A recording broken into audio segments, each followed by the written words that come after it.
seorang pelatih, maka kita dituntut kita dituntut untuk menguasai seperangkat disiplin ilmu.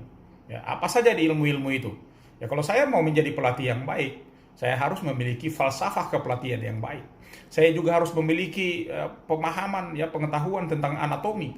Bagaimana otot-otot itu nanti akan bergerak, bagaimana dia berkontraksi, bagaimana saya harus melatih otot-otot itu, bagaimana faalianya, bagaimana fisiologinya, bagaimana biomekanikanya, kemiringan-kemiringannya, beban-bebannya, bagaimana yang harus berat, bagaimana yang harus ringan, bagaimana measurementnya, kita mengukur seperti yang tadi sudah disampaikan juga oleh Master Budi, bagaimana kita melatih tapi kita tidak pernah mengukur, itu jadi masalah. Sehingga seorang pelatih juga memang harus menguasai yang namanya test and measurement itu, atau tes dan pengukuran itu.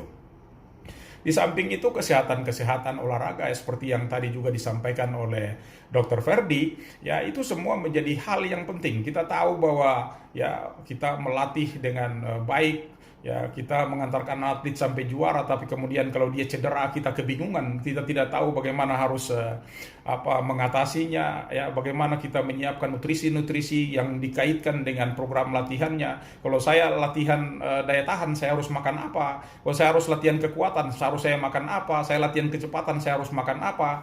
Itu menjadi bagian-bagian yang juga menjadi penting bagi seorang pelatih.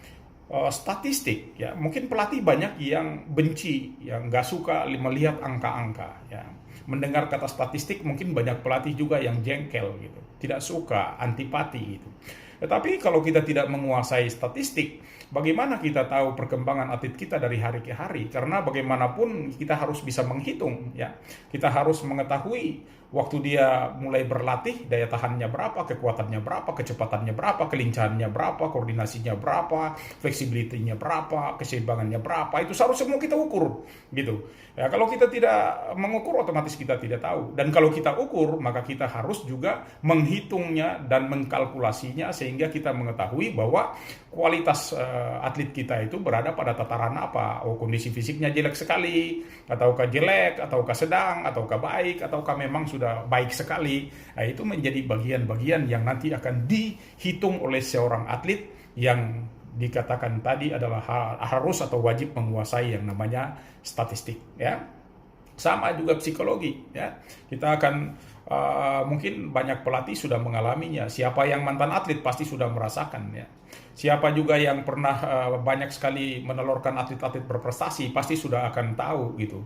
Bagaimana kita berlatih 2-3 tahun, 4 tahun gitu berlatih dalam jangka waktu yang panjang. Kita menghabiskan 1 tahun penuh untuk berlatih, katakanlah di Kirgistan atau di mana pun itu. Tapi kemudian pada menit-menit terakhir saya berhadapan dengan lawan saya dan saya ketakutan, maka latihan dalam setahun itu hilang percuma.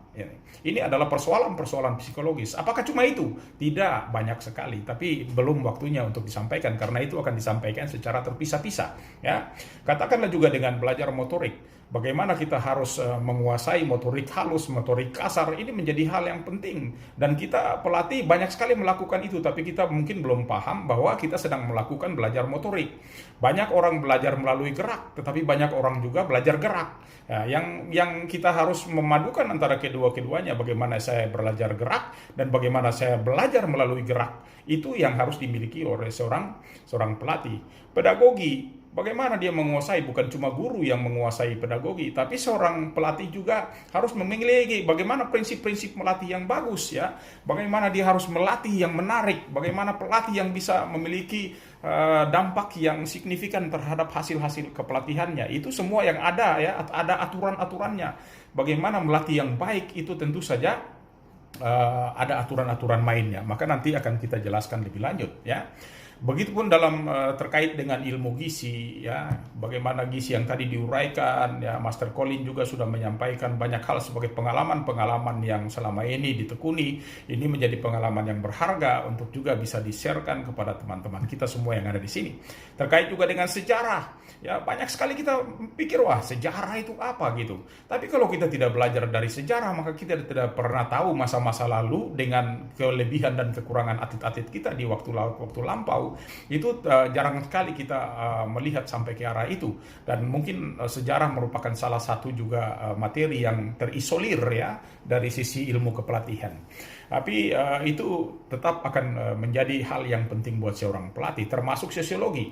Bagaimana kebutuhan berinteraksi, bagaimana bersosialisasi, bagaimana kehidupan berteman dengan teman-teman, komunikasi dengan pelatih, ketua komunikasi dengan manajer, komunikasi dengan teman-teman yang lain. Itu semua merupakan hal-hal yang penting yang harus dimiliki.